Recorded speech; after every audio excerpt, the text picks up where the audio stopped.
passer devant la mosquée, hein, mais je vais m'arrêter dans un endroit hein, pour voir la mosquée sur l'eau. Oui, oui, oui. Ça va. Mais on va passer devant, vous allez la voir. Hein. Et pour la mosquée à Saint-Deux, c'est 40 000 tonnes de marbre raffiné. Et c'est du marbre qu'on a pu extraire du Maroc. Comme j'ai dit, les grosses œuvres, c'est Bouygues et l'architecte, c'est Michel Pinceau. Mais le revêtement des murs et l'habillage, c'est marocain à 100%.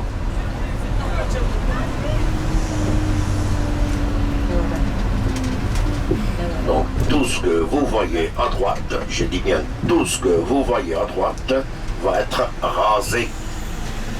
Et on va aménager l'avenue Royale. Et ça va aller de la mosquée jusqu'à la place.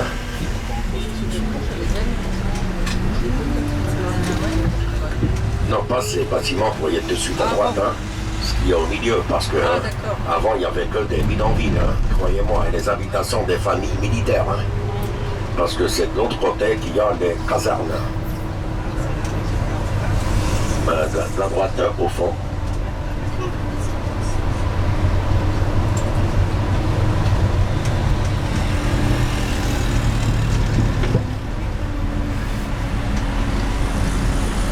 Donc on aura cette perspective à l'image de la Koutsoubia avec le pavillon du jardin de la Ménara, ce qu'on a fait le premier jour. Hein.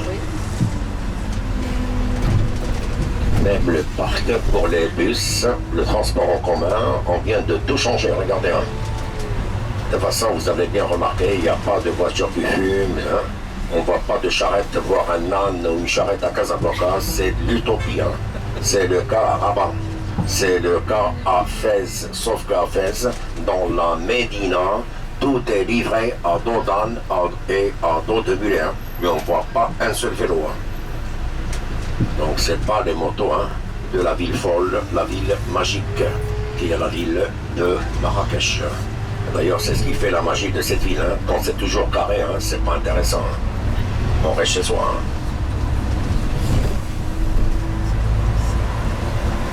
Donc regardez, hein, toujours la mosquée, qu'est-ce que ça donne?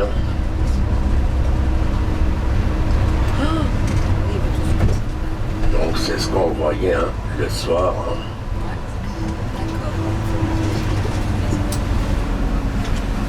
La médiathèque, non, on est arrivé de l'autre côté. Hein. Mais là, hein, regardez comment c'est. Hein. Ah mais moi je suis tombée amoureuse de cet endroit.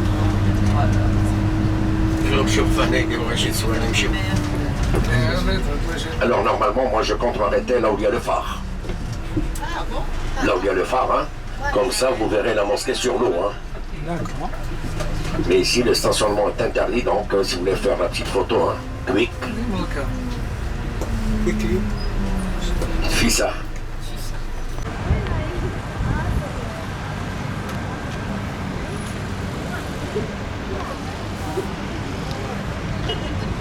Ça sent la mer. Ah oui, hein.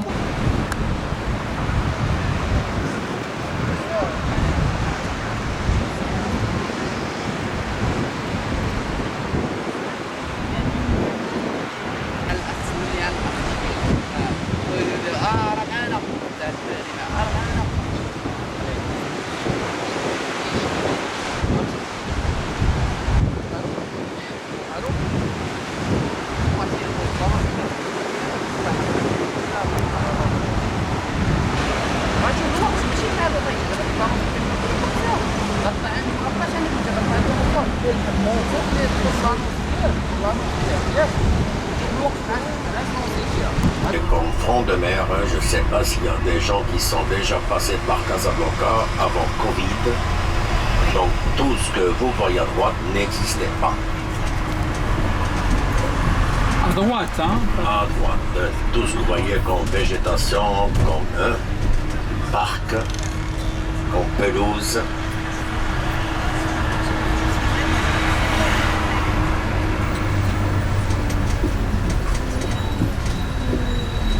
Donc maintenant on va va essayer de faire l'arrêt de l'autre côté hein, pour voir cette mosquée sur l'eau. Et si on a décidé de construire la mosquée sur l'eau parce que le trône de Dieu était sur l'eau. Et puis l'eau, c'est la base de la vie. Hein. Parce que même récemment, on a fait une belle découverte. Sur Mars, on a découvert de l'eau. Hein. Mais tout est à base de l'eau. Même le soleil est à base de l'eau. C'est...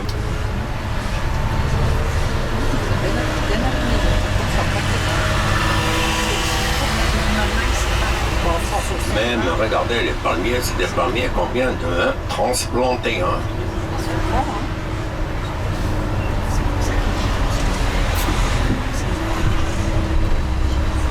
Et comme palmier, c'est ce qu'on appelle le palmier washingtonien. C'est pas des palmiers qui vont donner des dattes. Il y a un fruit, mais pas comestible. Et ce front de mer, hein, il continue encore une dizaine de kilomètres. Hein. Et ça va jusqu'à ce qu'on appelle Morocco-Mall. C'est le plus grand centre commercial de toute l'Afrique. Mais on est en train de construire un autre plus grand que celui de Casablanca. C'est à Marrakech. Morocco-Mall, à l'image des malls de Dubaï.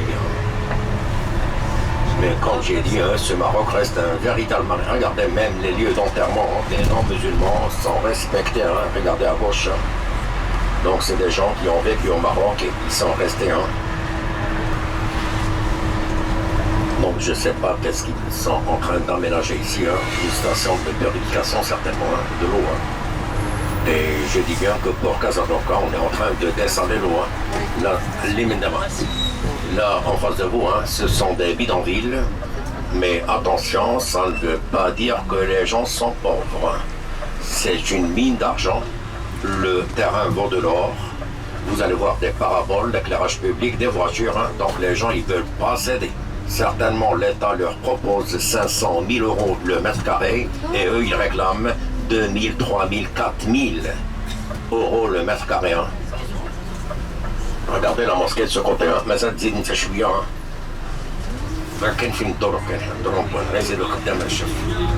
Attendez, regardez la mosquée, on voit bien qu'elle est sur l'eau. Hein.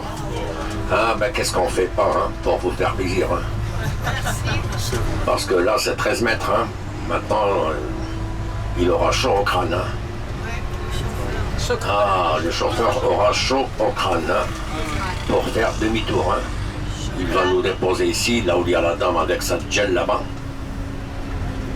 Il y a le rond-point, donc il va faire quelques manœuvres, si ce n'est pas plusieurs manœuvres, pour faire demi-tour. Hein. Nous descendons ici. Et lui, il va...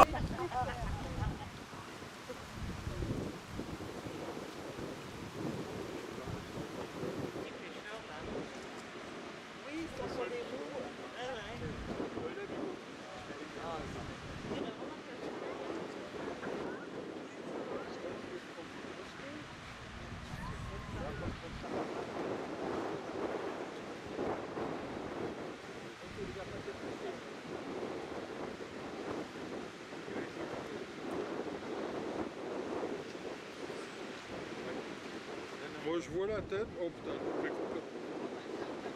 Complètement.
Alors maintenant, le parc véhicule va changer. Hein. Chacun fait sa part, mais comme le colibri dans le désert. Ouais. C'est un footballeur, ça. C'est des footballeurs. Ben, c'est des Donc là, on voit bien des voitures, regardez, hein, à droite. Hein. Donc, c'est vrai que c'était occupé par les familles du Marzana, les forces auxiliaires, hein, l'équivalent de la police municipale. Là, vous avez des habitations à loyer modéré datant des années 40. Mais les années 40, c'était du beau, hein. Ce que vous voyez à gauche. Hein.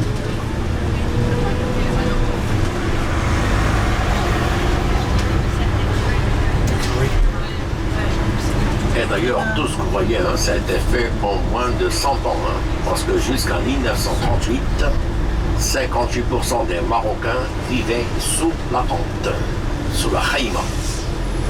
Jusqu'en 1938, hein, je dis bien 58% de la population hein, vivait sous la tente, hein, sans parler des villages troglodytes. Hein, parce que nous avons... Ah oui, les villes, il n'y avait pas de tente, hein, parce qu'on était plus rural que citadin. Hein. D'accord.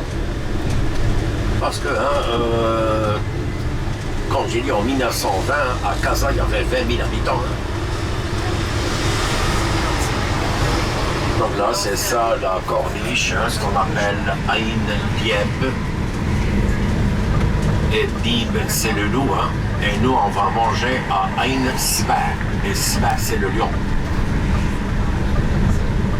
Donc on n'est pas encore passé par là. Donc c'est ça la côte, ce qu'on appelle la corniche. Et devant vous, il y a une colline, c'est ce qu'on appelle Anfa. Donc là, on va voir un petit peu les habitations des riches du Maroc. Et quand j'ai dit riche, c'est riche au vrai sens du terme. Je peux vous assurer qu'en Espagne, le sud de l'Espagne, pas l'Andalousie, Torremolinos, même Malaga, Belmadina, Fuengirola, Marbella, Puerto Banús, les Marocains sont majoritaires pour les résidences secondaires. Je raconte pas de bêtises. Hein. Les gens qui sont friqués un petit peu, hein, ils ont leur résidence en Espagne, la Côte d'Azur.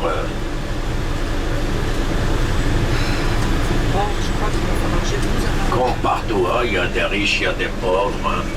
Sauf qu'il y a moins de pauvreté au Maroc. On voit bien hein, que